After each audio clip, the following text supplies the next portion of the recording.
SA trauma introduces incubus and succubus spirits into your life. This is Yasira, the spiritual samurai. SA trauma, I would have to say, is one of the most insidious forms of abuse that any human being can experience, especially when it happens in an early age, during your most formative years, and when it happens when the person who did it to you is someone that was supposed to love you. There's no pain greater than being exploited by somebody that said that they loved you, or somebody that was taking the place of somebody that was supposed to be there for you, whatever form that comes in your life. Whether it could actually be, it could be any family member, really. Just take your pick, whatever fits in your situation. You see, what happens is SA, then there's a lot of psychological mind fuckery that takes place just by default, because basically the perpetrator, basically the abuser, they have to make you take the blame for what they've done to you.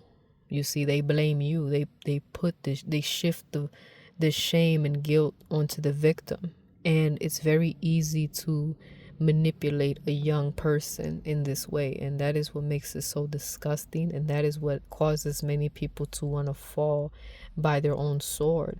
Because that type of trauma is absolutely destructive in every level, like the mind, body, spirit, everything. The subconscious mind literally becomes tainted with flashbacks and disturbing imagery, scent, smells. Now I wouldn't even say scent, it's really a smell, right? And a very destroyed and crushed spirit, and a devastated view of humanity. You start to lose faith in humanity, and you don't have the strength to have faith in God. Sometimes you might despise God because of that. It's just, there's so many layers of destruction that takes place to the survivors of SA. So when SA happens, it literally opens a portal for the incubus, succubus spirits to take over. And it's not just them, it's a legion of demons, because see, the abuser is transferring all of that dark energy and all of that, disgusting, filthy legion of demons that start to become implanted into you. And so that now you have the depression, the anxiety, the shame. You notice that the victim starts to feel shame. It starts to feel hopeless, right? And they start to walk around with that guilt, when that's not your guilt, man.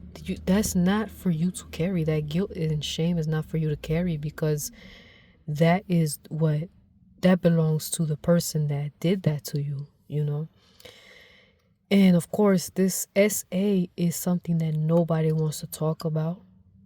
And it's very understandable why, because we live in a very, very messed up world. People lack empathy, understanding, and things like that. People play a lot of mind games. People try to minimize your pain. They try to, just all kinds of stuff that really ends up re-traumatizing you anyway. So I don't blame people for keeping it to themselves, even though I would, of course, advise that you have to talk to someone. But if you don't have anybody trustworthy to talk to about it, it's very hard. So I would suggest, the best thing you could do is listen to, a lot of content that helps you heal, helps you process it better. If you don't want to do the therapy route, because I understand some therapists, they're not, it's like a lot of therapists are very, some of them are great, but you have some that are not very spiritual. So you kind of want that spiritual component in there without the religion, you know what I mean? You want like, somebody that could see like the various layers. And I don't think many people are aware of the various layers of of trauma and how it just remains embedded in the subconscious mind, because people don't want to believe in the spirit realm. People don't believe in that. They think it's crazy talk, right? When the metaphysical and the physical, I mean, they are, it's like our existence is interdimensional. So we're in a physical vessel, but then there's also a spirit and a soul and a psyche. And the psyche contains the subconscious mind. It contains, the third eye, which I believe is the pineal gland, right? So there's a lot of different things that we have. And then you hear all these perspectives, and so religious people will try to say that the third eye is evil somehow, even though it's inside of your mind. I don't understand why God would put something evil inside of us. That's like saying our heart is evil. I don't understand that. That's like saying, well, there's ley lines in our bodies. That's like saying that the energy points that we have inside of us, that's evil somehow. It's just, I don't understand the religious people that say this. We know what evil is, man. We know evil is when you try to go against someone's free will through the use of witchcraft. Witchcraft is evil is because of the fact that it manipulates a person's destiny and free will, and it's usually used with the intent to steal, kill, and destroy, basically. Because a lot of people that want to, for example, a person could be jealous of somebody and they want to basically wreak havoc in someone else's life. Clearly that's evil. Somebody that can't take rejection, so now they want to do a love spell on somebody, that's manipulating that person's free will. You're taking away that person's ability to choose who they want to love. And so that's what makes witchcraft evil. In that case, we could say that that's evil. But to say that the third eye is evil, or energy within the body, I don't understand that. It doesn't make sense to me, at least that part. I will say that, when you ask for spiritual sight, do be careful with that, because you have to make sure that you're ready. You have to make sure you're protected by the Holy Spirit, that you have a close relationship with God, because when you open your third eye, also known as when you start to have that spiritual sight, you start to have these crazy dreams, you start to have these premonitions, you'll almost feel like you're like a psychic, things like that. You start to have these things, and it's just like, it can be very overwhelming in the beginning. It can be scary sometimes, because you dream about something and then you see it. For example, some of you have had this as well, where you dream about somebody and then a few days later you meet that person. And it's crazy, because it's like, when you dream about this person, you didn't know them. You didn't know them when you saw them in the dream. But then a few days later, up to maybe a week or so, they just pop up in your life, and they might ask for your name. They want to know who you are. And it's like, this literally happened to me like a month ago. So it's pretty crazy. Yes.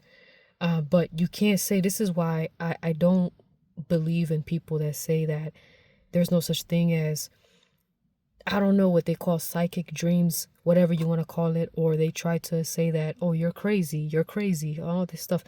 This isn't insanity if it's happening in real life. Like, if I dream about something, let's say I dream about an event or something like that, and it turns out that, something later happens, and it's just like, okay, you can't say that's crazy if it actually comes into fruition. Or if I actually dream about a person that I'd never seen in my life, and then a few days later, they just pop up and introduce themselves or something like that. And you're just like, kindly decline, because I don't know this person. But the fact that they appeared, I feel like that's kind of proof that, there is a connection between the spiritual and the psychological. You know what I mean? There's a connection there. The subconscious mind picks up on so much information that we're not even aware of. How is this even humanly possible? How is this physically possible to catch so many details like this? And then, like, there has to be a spiritual component, because spiritual is like the speed of light. It's something that everything that is spiritual seems like it is impossible to fathom by the carnal mind. So that's why I said that the subconscious mind, it has to have a spiritual component because of how accurate it is. It's almost divine like, because it's so perfect, it's impeccable, you know. So, you know, that's what I was thinking. But you know, there's a lot, man. There's a lot that we don't understand in this world, and just so many things that we have to be aware of. But man, I've said enough here. I'm just gonna cut this video short, and I'll be making another next one.